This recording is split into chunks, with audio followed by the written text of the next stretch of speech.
প্রায় ১২ বছর পর মোহাম্মদ আশরাফুল বাংলাদেশ দলে দেশের ক্রিকেটের প্রথম সুপারস্টার। সে সময় যতটা জনপ্রিয় ছিলেন এখনও যেন ঠিক ততটাই গণমাধ্যমের আকর্ষণের কেন্দ্রবিন্দুতে ছিলেন। জাতীয় দলের দায়িত্বে এসে প্রথমবারের মতো গণমাধ্যমের মুখোমুখি হয়েছেন। কোচিংয়ের পেছনে নিজের পরিশ্রম আর স্বপ্নের কথাই জানিয়েছেন।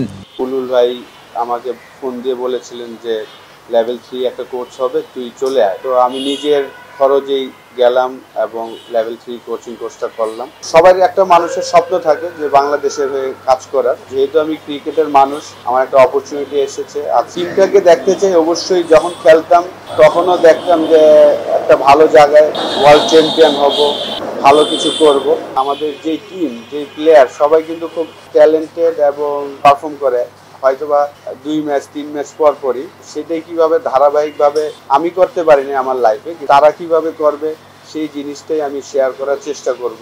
আশরাফুল জাতীয় দলের দায়িত্ব নেয়ায় বিভিন্ন মহলে মিশ্র প্রতিক্রিয়া। রুবেল হোসেন কঠোর সমালোচনা করেছিলেন, তবে রুবেলকে নিয়ে ভিন্ন মত মোহাম্মদ আশরাফুলের। যার ব্যক্তিগত মতামত দিতেই পারে, এটা নিয়ে আমার কোনো বলার কিছু নাই। কারণ তার সাথে সে আমার আন্ডারই খেলেছেন, আমি যখন ক্যাপ্টেন ছিলাম, এবং সে মানুষ হিসাবে ভালো, এটা আমি জানি। ওইটা বিষয় নিয়ে আমার কোনো বলার কিছু নাই। চাপ তো থাকবে। দেখেন, আপনি যে কোনো সেক্টরেই যাবেন আপনার চাপ থাকবেই। রেজাল্ট ওরিয়েন্ট কাজ করতে গেলে অবশ্যই আপনাকে চাপ সহ্য করতে হবে। এবং যেহেতু আমি 13 বছর ইন্টারন্যাশনাল ক্রিকেট খেলেছি, এই চাপ আমি অনেক সহ্য করেছি। এবং আমার লাইফে যে একটা ঘটনা হয়েছিল সেই চাপ থেকেও কিন্তু আমি ফিরে এসেছি।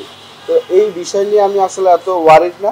আমি জাস্ট যেখানেই যাই আমি অলওয়েজ অনেস্টিভাবে কাজ করার চেষ্টা করি এবং আমার 100% দেওয়ার চেষ্টা করি প্রত্যেকটা জায়গায়। যারা আমাকে চেনে সবাই জানে যে আমি যে কোনো কাজই আমার 100% দেওয়ার চেষ্টা করি এবং সেটাই দেওয়ার চেষ্টা করব।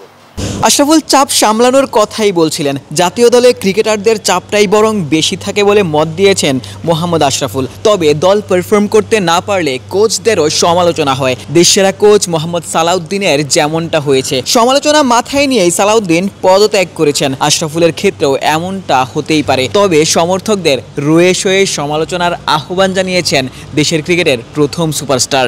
এটা তো অবশ্যই প্রত্যেকটা মানুষের জন্য কঠিন। তো আমার একটাই আশা থাকবে আপনাদের কাছে যে আপনারা অবশ্যই সমালোচনা করবেন, কিন্তু একটু রয়ে সয়ে করলে ভালো আমার কাছে মনে হয়। কারণ সবাই চায় বেস্টটা দিতে। তো সেই জায়গা এই সমালোচনাটা হবে, এটা আমি জানি, এটা স্বাভাবিক, এটাই লাইফ। আপনি ভালো করলে আপনাকে আকাশে উঠাবে, খারাপ করলে নিচে নামাবে, এটাই লাইফ। তো এইখানে আপনার ওইটা নিয়ে ওয়ারিড না হয়ে জাস্ট আমি আমার কাজটা করার চেষ্টা করব।